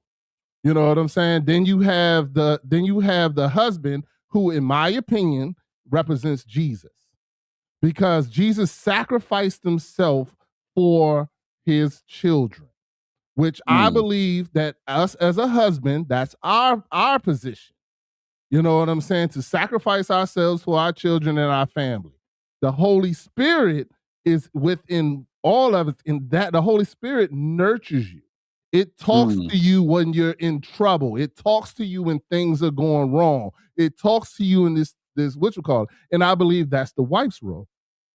The wife's role is to be the nurturer, the person who is in there when they're in trouble, when they're crying in the corner and this and that and the other, and they come and talk to them. And what you call it, I believe that the perfect the marriage resembles the Holy Trinity, and that's how the Holy Trinity compares to the marriage. Jesus was the person that had to sacrifice himself for his children to so that we all can grow and come to God. And I believe that that's the husband's role, but all three are necessary. Right. So Now that's, I was gonna say that's powerful. So people that know me know I'm big on poetry, and the way you just painted that picture just now, it was like poetry in motion. I loved it. You know what I'm saying? You said so the man's supposed to sacrifice himself for his family. I love that. You know, yeah, and Chef, that's it. But all three are just as important, and that's what I'm trying to say. So I don't. When I say that there is an order, it doesn't mean that one is less equal to the other. They're all necessary, in my opinion. So now, Chef, how would you have answered that question? Or the primary role as a father, is it to be the breadwinner of the house, or is it to be equally involved as a caregiver? All right, so I won't get anybody confused. I'm gonna speak from my experience. No, I'm serious. I'm gonna speak from my experience. Shoot. As I grew up, I see my father work hard, grind, right? And that's all I knew, him working and working and working and working. So all I see him paying the bills, taking care of everything, going on trips. Was it always like that? No, was not always like that. You know, my stepmoms made good money. So when she made money, she brought it to the house and it made it better. And so what I mean by now, I'm going to go into how I would answer that question. If you as a man are lined up with God, you are going to be the breadwinner financially, because there are things that you have to do.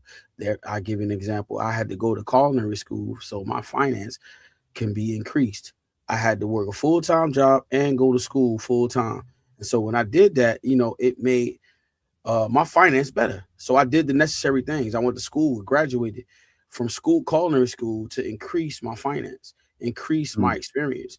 So I did the necessary things so I can be able to have the money and the necessary things that I need to support my family, to keep them at whole. Because I said my experience, I had to pay child support and take care of family, but I did it because I did the necessary things so I could not just stay afloat, but be good because I did the things. And as a man, if you're doing the things that you're supposed to do, whether it's going to school, working a full-time job, busting your butt, working all type of hours, working 2 jobs, and still coming home and making sure that your family good, then you're doing the things that you're supposed to do, and you'll be able to maintain being the breadwinner. And things happen. Your wife Right. can be the breadwinner for some time, and you might have to go back to school. And she holding down the bills, but guess what? It doesn't mean that you have to stop being resilient. Stop doing the things that you need to do so you could get back on top. Doesn't make you better. Doesn't make her better than you. No. Excuse me. Things happen. So now when we look at that, society tells you breadwinner, but when you have a mindset to say we equal parts, we bring something different to the environment of us, our marriage or our relationship. Nah, it's no such thing as breadwinner. It's like we do this together. We a team. One accord. One accord. It's like, just because I make this is my business. I can say this. Just because I make more than my wife doesn't mean I'm that okay. You're gonna do what I tell you to do because I make more money. Nah, we do it as a team. See, so not to cut you off, but this is my thing. So I like to tell this to a lot of people. A lot of people get hung up on the financial thing, and they say, "Oh, I make more." So they like to feel like they dictate. But this is the thing. If you're in a relationship, you should be in that relationship with the best intentions, right? With the right intentions. So when you're in a relationship, it doesn't matter who makes the most money, because guess what? Y'all in a relationship. So guess what? Your money is her money and vice versa. So that's y'all's money. You eating, we eating. You winning, we all winning. And that's how it should be. It's a team. No, that's how a relationship should supposed to be. Now, if you're in a relationship and you don't see it like that, you need to get out that relationship. Or somebody need to recognize that you're a walking red flag and say, I'm out of here. No, yeah. But you got to think about this. That's the mindset. Because if you bring it home every 2 weeks, you bring it home 1,300, and then every 2 weeks your husband bring it home 4,500, and you only bring it 3,200. Now, look, isn't that unbalanced? But it's all together, right?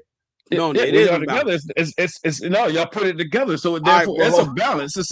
The common ground is the teamwork. That's why I said it's got to be mindset, because if you making if you making all that money, it's got to be like, all right, we doing things together. Not, it's in there, so let me just take it out. Nah, that's mindset. That's if I'm putting it all in there, it's like, all right, we doing this together. All right, it's communication. Like, all right, babe, we got to pay this. All right, I want to do this. Is it okay? Communication. So when that mindset got to be on one accord, and so when the mindset is on one accord, No, my bad. I was gonna say, otherwise, if somebody's just saying, "Oh, there's money in there," I'm gonna keep taking, that's called abuse. Yes. And nobody should have to be subjected to abuse, no way, shape, or form. Right. Exactly. So once you have that mindset that, okay, I'm not gonna just be greedy and I'm gonna take, because now I'm not just hindering or being a detriment to him. I'm being a detriment to us, because I'm diminishing and all that. And for what? For a short-lived moment. You got to think big picture, and that's why it's important to get in a relationship with the right person. You got to have a good selection. You know, so mindset. But look, Rodney got me my bag because he said when he was speaking at poetry and stuff. So I just want to say this, man. Speaking about God, man. In my opinion, God didn't intend for the church to be perfect, right? The church was always supposed to be a hospital, right? And I'm speaking poetry here. It's an analogy. So the problem is that we don't have any patience anymore. A lot of us, we all think that we're doctors. We think, in other words, we feel like we have all the answers. You know what I'm saying? Church is supposed to be about healing. That's why I said church is supposed to be a hospital. It's supposed to be about healing each other, healing the next man. It's not about, oh, I got it all figured out. You know, what do y'all think about that? Should I go first, Chef Dennis? Yeah, go you first. know what I'm gonna say, right? Go first. All right. Okay. So I'm gonna go this first. There is no perfection. There's no perfection. Okay. The only thing that is perfect is God. That's it. God, Jesus. That's it. The Holy Spirit. That's the only perfection.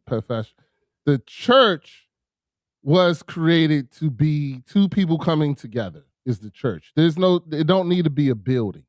It don't need to be anything, but even to go even simpler than that, The problem is, I feel that people always put too much credit on something that God never intended it to be. Okay. The church, the Bible, a pastor are all tools. They're Right. not, none of them in its essence is perfect. Anything that is a tool can be used two ways. It can be Mm. used for good, it can be used for bad. It don't matter what tool it is. The Bible can be used for good and it can be used for bad. You'll have those people that say, well, people use the Bible and religion to hold people in captive for years. Absolutely. That is true. Because anything can be that is a tool can be used for both things. You know what Right. I'm saying? It don't matter what it is. So no, there is no perfection. You know what I'm saying? There's no perfection. So they're all tools. The biggest thing is you have to build a relationship with God. You build a relationship with God, and then those tools can be used in the correct way. You'll Mm. find the right church. You'll start reading. I'm reading the Bible now. It's totally different than when I read it as a teenager. You know what I'm Right. saying? Like it's totally, I'm not even seeing, I'm seeing when I read a proverb, I see so many different things that I didn't see before. You know what I'm saying? Right. Or a parable or any of the stories. Like I just told you about the Adam and Eve. You know what I'm saying? Like I'm seeing it differently now. I'm seeing that this is not just the story about how Eve messed it up for all mankind, because that's what I thought it was. You know what I'm saying? It wasn't. It isn't that at all. You know what I'm saying? First, it ain't even the first creation destruction thing. So anyway, but let's just go. But like I was saying, the all of them are tools. So the church is a tool. Now, so the church can be used in a bad way, the church can be in a good way. And I have a specific issue with churches who only want the saved. The Mm. church is not for, like right now, the church is not for me. I am to Gotcha. be a servant. I'm already saved. I am to be a servant in the church. I'm not going there anymore to save me. I'm here. You know what I'm saying? So now I should be a servant. The problem is people forget that the church is to serve. It isn't there to be, anything else than service for God. So when you Mm. come in there, like you said, I do agree with you that it should be a hospital. When a person come in there and they're broken in there, it is now my job, because I consider myself a man of God, to now serve people who need help, to Mm-hmm. now serve people who need this or need that. And my pastor says all the time, I'm a servant. You'll never see my name on stuff, because I'm just a servant of God. And that's what I want to be too. I just want to be a servant. I'm not in here, So when you go to those churches and you see a homeless man come in there, you see a person, don't look at me like that, Chef Dennis. Yes, I know I wasn't serving before. I'm doing it now. So leave me What you alone. mean? Oh my So leave me alone. I I told you I just run to the smoke. I ain't like that face. I I ain't run saying to the that. smoke. I I just want told to you I hear you. run to the smoke, sir. I run to the smoke. Anyway, but I now, love it. yeah, now I'm being a part of it, but it's something that I had to grow into. But like I said, the better my relationship got with God, the more that these things are convicted. These things Mm-hmm. become things to me. You know what I'm saying? Because I had a huge issue with the church for a long time. You know what I'm saying? I was one of those guys. I'm one of those guys still in my church. I am very standoffish. You know what I'm saying? I don't like people. You know what I don't. And but the great thing about my church is that they do serve. My church is called, we call ourselves a church of different makers making a difference. You know what I'm saying? So in my pastor serves. He serves. I am getting better at serving. You know what I'm saying? And that is what the church is supposed to be. It's supposed to be a place where people who are Christians are supposed to come there and serve, and people who need service come to get the service, Right. no I mean, matter what it is. So go ahead. yeah, I mean, church should also be a community as well, and that's something that I think a lot of people need, community, right? And I say community, I mean just a place to gather, just to converse. Maybe you're having a bad day, maybe you need to vent to somebody. So that service is in that community. It's being able to open up and express your feelings and thoughts to people, you know. But before you answer that question, Chef, I just want to say, you know, a message I want to put out there is the devil is good at advertising. He really is. You gotta be able to read through the BS. You know, all that propaganda, all that stuff. You got to know what's good and what's bad. I just wanted to put that out there before you answer your question, Chef. So, what was the question? He was asking about the church and the hospital. He was like, "Oh, okay." So, what you had to add to that, Chef? I'm just gonna add to what Rodney said and what you said. That was good that you said as a hospital, but just think about this. See, this is my vision is different and how I see it. Just think about this. You said something that was real profound, D. The enemy has a place where people go to worship. Yeah, he does. You know what his place is? What's that? I don't. The liquor store. Yeah. Oh, the liquor store. No. Hey, come on. Let's keep it real. Hey, you go to the liquor store, you start sipping, sip. What happens? If that place not there, you can't do that. But guess what? It's there for a purpose. You can say that about anything in life. I can't rock with that one. Okay, you might not rock. Guess what? You can say that about anything. It ain't a place where God wants you to go. Period. Hey, they sip wine in the Bible, brother. Listen to what I said. That's not a place where God wants you to go. He do not desire you to go. But he desires you to go to church. Jesus' first miracle was a personal liquor store. Man, he turned the water into wine. Like, that was a personal liquor store. Look at the word. Since you use that as an analogy, guess what? That's what we live in right now. People don't believe in God because they have to see it to believe it. If they don't see it, they don't believe it. And so Jesus had to perform miracles because they did not believe who he said he was. So he had to show them, I am the man who I say I am. And guess what? When they saw it, they was astounded. And so today now we got people that don't believe in God. And guess what? They got to see miracles to realize or go through something to understand who Christ is, understand what God is. So they got to go through something, go through some tragedy and say, oh, God, help me. I hate it when people just give a label to something because sin can happen anywhere. The same sin in the liquor store can happen in the church too. No. Like the same sin, it don't matter. Hold up. Wait a minute. Watch this. Let's break it down. The heart of man is sinful. Is that correct? Yes. Okay. So God didn't create that liquor store. Man did. Man did it for a purpose. The heart of the man created the liquor store. You can sin anywhere. No, we're not talking about sin. We talk about the heart of the desire of making a liquor store. And what's the purpose of it? The desires. I know. Yeah, I know. I agree with you. I mean, I'm not disagreeing with you, but I just don't like it when people. But that's when we gotta keep it real. You make it.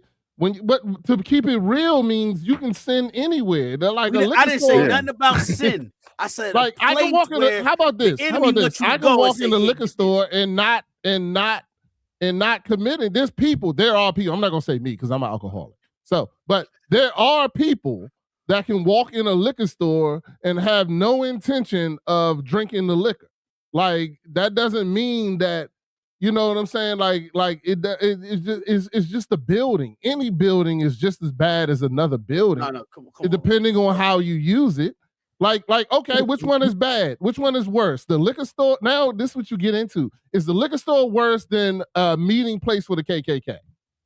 They both like, which one's worse? Either way, they're both bad. Yeah, you know what I'm saying? Either way, they both bad. So why are we talking about the liquor store is better than the strip club, or the liquor store is better than the liquor store is way more evil. Hold up, the strip club is the same thing. Hold on, wait a second. Playground for the intimate. Let me say something. The liquor store is more evil than a place where people get abortions. Is the liquor store more evil than a place than what is it called? Where people get wick and they're told not to get married together. Any place without God is bad. Like, it don't even matter. Like when you say, the liquor store is a den of iniquity. Like, that could be my next door neighbor's house. Hey, you know what I'm saying? Like talking about the playground of the enemy. That's the playground. Oh Lord, that's the There's playground. a lot of playgrounds. Come on, man. You trying to add? You trying to justify that? It's not a justify. All right, I'm good. I'm good. You will stay with that. That's right. Don't justify it. Don't try to justify it. I'm not trying to justify it. I'm just not. I'm not trying to symbolize it either. But guess what? We said I use. If you go into the liquor store, you're condemned to hell, Desmond. Hold up, but I look at the difference. I said we talking about church. We talking about the liquor store. What are you going to gain from going to the liquor store getting a bottle versus what are you going to gain by going to church and really going in with the heart open up and your mind open up to receive what you're receiving at the liquor store? Let me tell me what you're receiving. Be real. What you're receiving at the liquor store. Right. But listen, I don't really want to go down that rabbit hole right now because we got to close out. But this is what me and Rodney is both trying to say is you can look at anything in life that way. Once you abuse anything in life, you're not going to gain anything from it. So we can't just single out something. And that's the thing. A lot of people have an issue with Christianity because they do stuff like that. You know, you sit there and say, oh, don't do this. Or when you do this, then you're evil, you're sinful. And that's just going to deter people. If you're saying your purpose is to serve God and be a messenger, spread the word. Don't put limitations. Don't put cap on somebody's lives. Don't say, don't do this. And that's the playground for the devil. Don't do that because that's a deterrent. You want to uplift people is what you say. So don't deter people, uplift people. I'm saying people. Anything can be a deterrent. Anything can be a playground for the devil. Like, let's not just ban liquor stores. We need to ban everything, you know, anything, because really what you need to do is ban the person with the evil heart, because it don't matter. If I have an evil heart, I can be in church every Sunday and still have an evil heart. You know what I'm saying? I can still do as much damage in church if my heart is where that is to be. You know what I'm saying? If my heart is to do evil, cause confusion, what you call it, this, that, and the other. You got deacons getting women pregnant. You guys, stuff like that and blah, blah, blah. If their heart is evil, it don't matter if they're in the church, the liquor store, on the beach. It don't matter. You know what I'm saying? Like, it's almost like blaming the gun and not blaming the person that pulled the trigger. Like, you're blaming the liquor store. How about you blame the person that's walking in there with the evil heart? That's the person. So you know what I'm saying? You look at the community, right? You look in the community. Hey, Chef, we might have to put this on. Hold on, because okay, go ahead. But you got to look. You look at perspectives. You look in the communities, the Black communities. You see a lot of liquor stores versus a lot of libraries. Come on, talk to me. I don't hear you talking about that. You talking about the playhouse, but guess what? A lot of people go to those liquor stores, get drunk, and do things that have their mind all messed up, and then they cause all of this trauma, all of this pain, because guess what? It's there for a purpose. That's what I'm talking about. It's there for a purpose, and it's serving the purpose that is there for. And if you take it out of there, then you won't have so much thing, or so you have something else to go to. I only said the liquor store is because guess what? That's something that in the Black community, it is a lot. It's not a lot of churches on each and every corner, but there is 4 or 5 liquor stores in Black communities. I'm talking about from Chicago to Florida to Jersey to DMV. Come on, stop playing games, man. I ain't gonna take down to that. I ain't gonna take down to that. Let's go, man. I'm gonna say this respectfully, right? So I don't even know why you brought up the liquor store thing, because you sip as well. So that means you dance with the devil all the time. So we're not gonna talk about the playground because you're dancing in that playground with him. I never said I never said I never drink. So you can't ever say that. I say you do. So you mention that. Guess what? You offended. Hold on. You mention that you offended. No, I'm not. What I said was, what are you talking about? Why you mention that then? Hold on. You brought up the liquor store. You brought it up. I'm talking about me going to the store. Slow down. Time out. Slow down. What?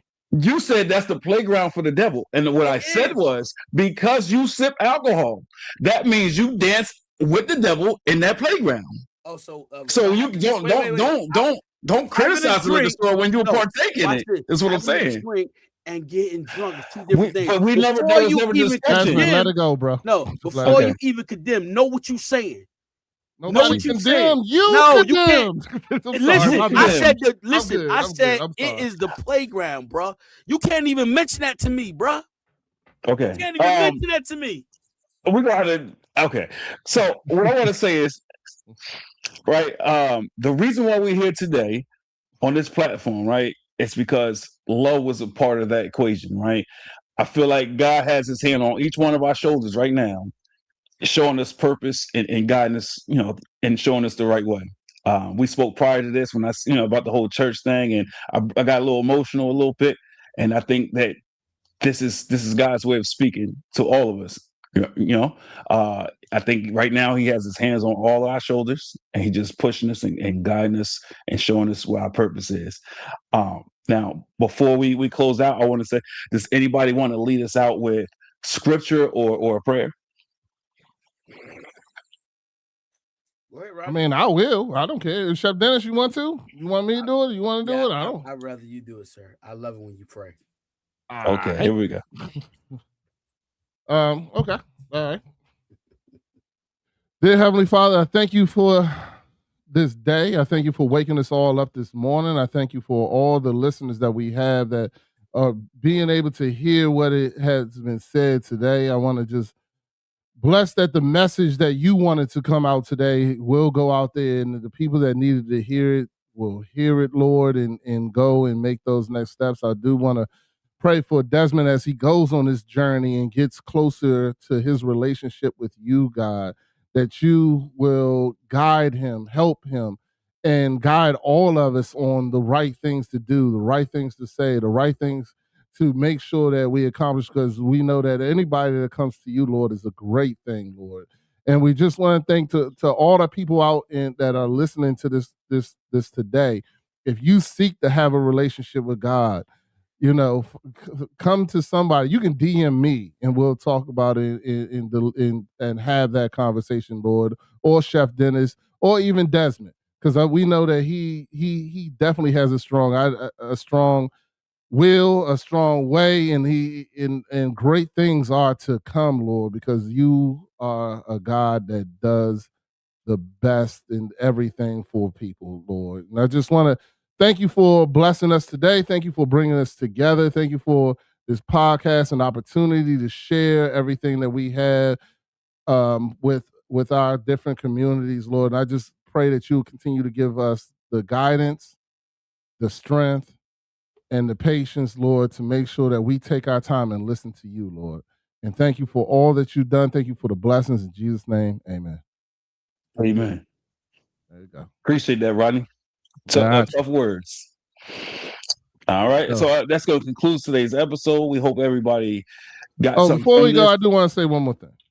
Go ahead. And Desmond, I mean, I since I met you a while back, I've continued to pray for you. I'm excited that you're making these first steps, and that you have come to a point where God is even something that you're seeking.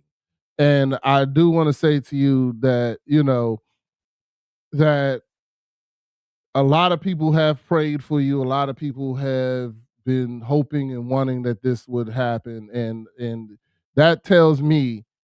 And even when I met you, I felt like God had great things for you. You know what I'm saying? So right. I think that you continue down this path, you learn here, and I'm excited to see what God has for you next.